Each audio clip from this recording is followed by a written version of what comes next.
सत्यनाम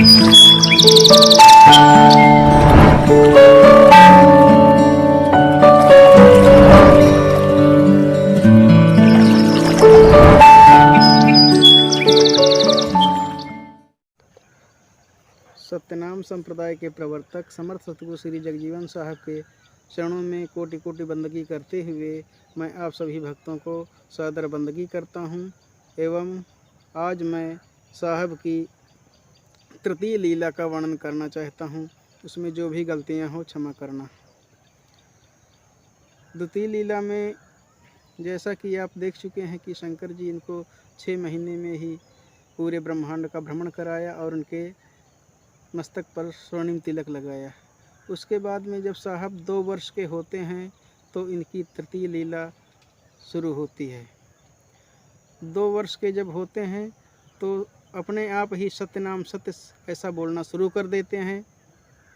जैसा कि कीर्ति सिंधु में लिखा है, स्वामी हूँ वहीं बरस दुही के, सत्य नाम जप लागहिनी के, सत्य नाम सत बोलन लागही, भौचक हुई प्रेम रस पागही, अचल समाधि लगावन लागे, अजपा जाप करही अनुरागे।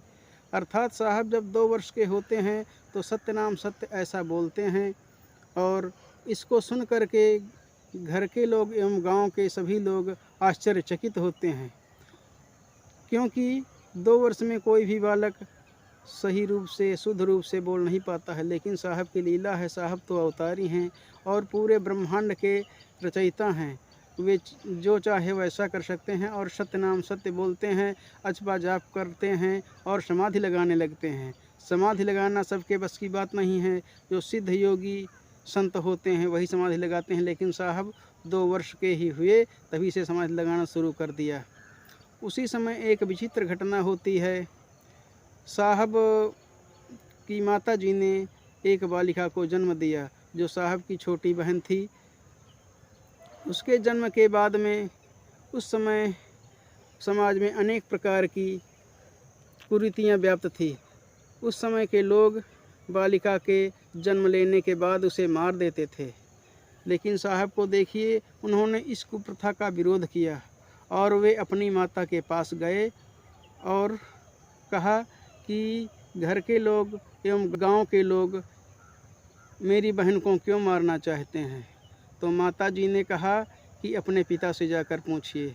ये सुनकर के साहब अपने पिता श्री गंगाराम जी के पास जाते हैं और बालिका के मारने का कारण पूछते हैं।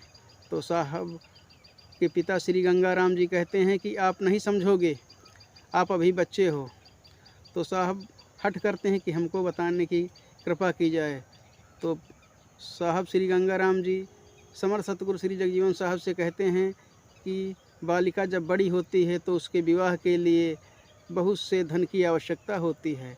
इतना धन हम सब के पास कहाँ है कि इसका विवाह किसी राजा के पास किया जाए, इसलिए लोग ऐसा करते हैं, यानी बालिका के जन्म लेने के बाद उसे मार देते हैं।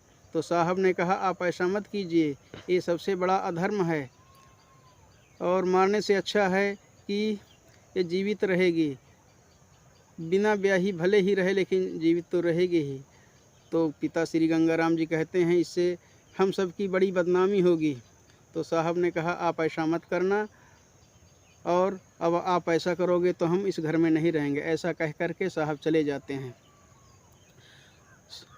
इसको साहब अपने पिता से इस प्रकार कहते हैं, कन्या का वध जे करहीं घोर नरक मा जाए, अल्प आयु का संत तब पिता ही रहे समुझाए। यानी कि जो बालिका का वध करते हैं वो घोर नरक को भोग करते हैं, इसलिए आप ऐसा मत करना।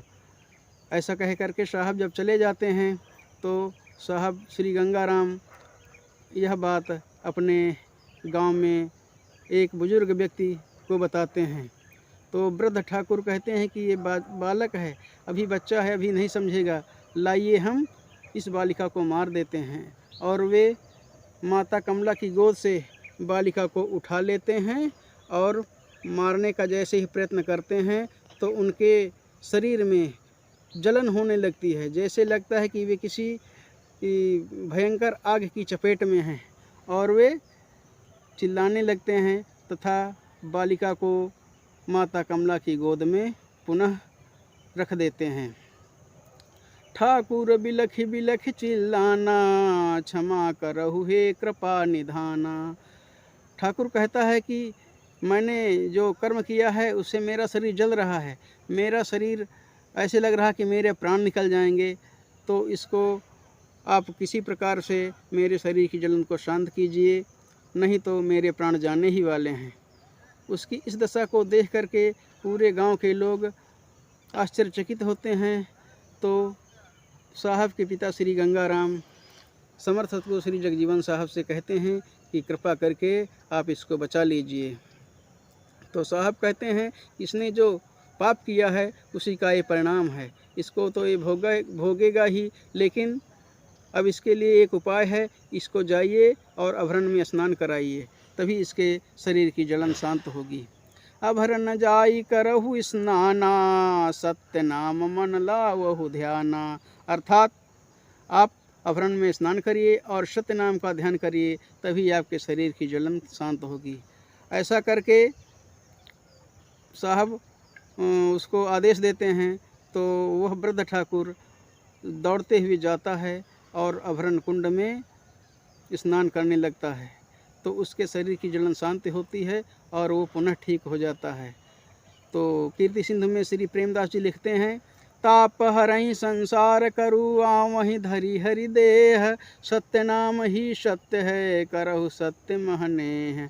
अर्थात प्रभु श्री जगजीवन साहब सर्वव्यापी हैं और वे सभी प्रकार के तापों को हरने वाले हैं, इसलिए सत्य नाम में प्रेम करके आप उनसे स्नेह करिए और उनके बताए गए रास्ते पर चलते हुए अपने आप को कृतार्थ करिए और वे सभी प्रकार का ताप हर लेंगे। इसी के साथ मैं अपनी वाणी को विराम देता हूँ। Subscribe now for more videos. Thank you.